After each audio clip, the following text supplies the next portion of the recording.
క్రైస్తవ స్త్రీలు ప్రార్థన చేసేటప్పుడు ముసుగు వేసుకోవాలా? దేవుని వాక్యం ఏం చెప్తుంది?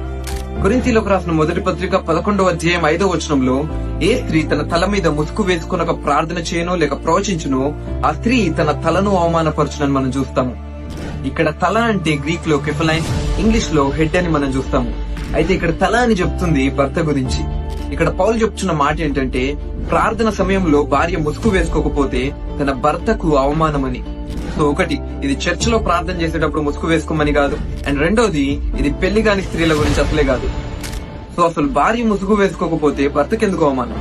జూయిష్ కష్టంలో ఇప్పటి వరకు కూడా ఒక వివాహమైన స్త్రీ బయటికి లేదా పబ్లిక్ ప్లేస్ కు వెళ్లాలంటే వారి హెయిర్ అంతటిని సికెల్ లేదా మిత్పహాత్ అనే వాటితో కవర్ చేసుకుని వెళ్ళాలి. వారి కల్చర్ లో హెయిర్ కవరింగ్ అనేది స్త్రీకు వివాహమైంది అనడానికి గుర్తు. అయితే 1వ శతాబ్దంలో ఇండ్లలోనే వారు సంఘంగా కూడుకునేవారు. సో ఇంట్లోనే కదా అని వారు హెయిర్ కవరింగ్ ధరించకపోవడం వల్ల ఆమె వివాహమైన స్త్రీ అనే విషయము సువార్త వినడానికి వచ్చుచున్న పురుషులకు తెలియదు. అది వారి భర్తలకు అవమానమని రాయడం జరిగింది. మరి కొరింథీ సంఘానికి మాత్రమే ఈ విషయాలు రాయడానికి గల కారణం ఏంటి? కొరింథీ సంఘములో కొందరు స్త్రీలు ఇదే అవకాశంగా తీసుకుని వివాహేతర సంబంధాలు పెట్టుకున్నారని విన్నట్లు అపోస్తలుడైన పౌలు 5వ అధ్యాయం నుండి రాయడం మనం చూస్తాం.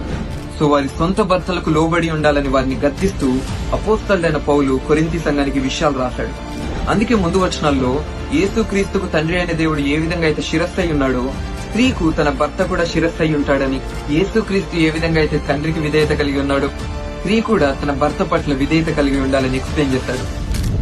మరి పురుషుల శిరస్సు స్త్రీ విధేయత కలిగి ఉండాలంటే పురుషులు ఎక్కువ స్త్రీలు తక్కువనా? కాదు. దేవుని దృష్టిలో అందరూ సమానమే అని దేవుని వాక్యం చెప్తుంది.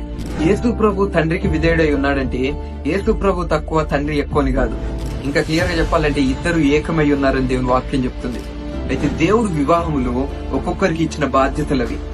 సో ప్రేయర్ చేసుకోవాలంటే స్కార్ఫ్ వేసుకునే చేసుకోవాలని అర్థం కాదు. ఎడతెగక ప్రార్థించమని దేవుని వాక్యం చెప్తుంది. ఎప్పుడు వీలైతే అప్పుడు మనం ప్రార్థన చేసుకోవాలి. ఇన్ఫాక్ట్ మన దగ్గర స్కార్ఫ్స్ అండ్ హ్యాట్స్ పెళ్లికి గుర్తుగా కాదు గాని ఫ్యాషన్ యాక్సెసరీస్ గా యూజ్ చేయడం మనం చూస్తాం. అలానే రోమీలకు కొరింథీయులకు రాసిన పత్రికల్లో అపోస్తలుడైన పౌలు పవిత్రమైన ముద్దు పెట్టుకుని ఒకరినొకరిని గ్రీట్ చేసుకోమన్నాడు కదా అని చర్చికి వెళ్లి అందరికి ముద్దు పెట్టి గ్రీట్ చేస్తా అంటే మన కల్చర్ లో అది కుదరదు కదా. అందరినీ ప్రేమతో పలకరించాలనేది అక్కడ ముఖ్య ఉద్దేశం. అది వారి కల్చర్ ప్రకారం వారికి అర్థమయ్యేలా రాయడం జరిగింది. సో బైబిల్ ని కాంటెక్స్ట్ తో చదివితే ఇంకా క్లియర్ గా మనం అర్థం చేసుకోవచ్చు. God bless you.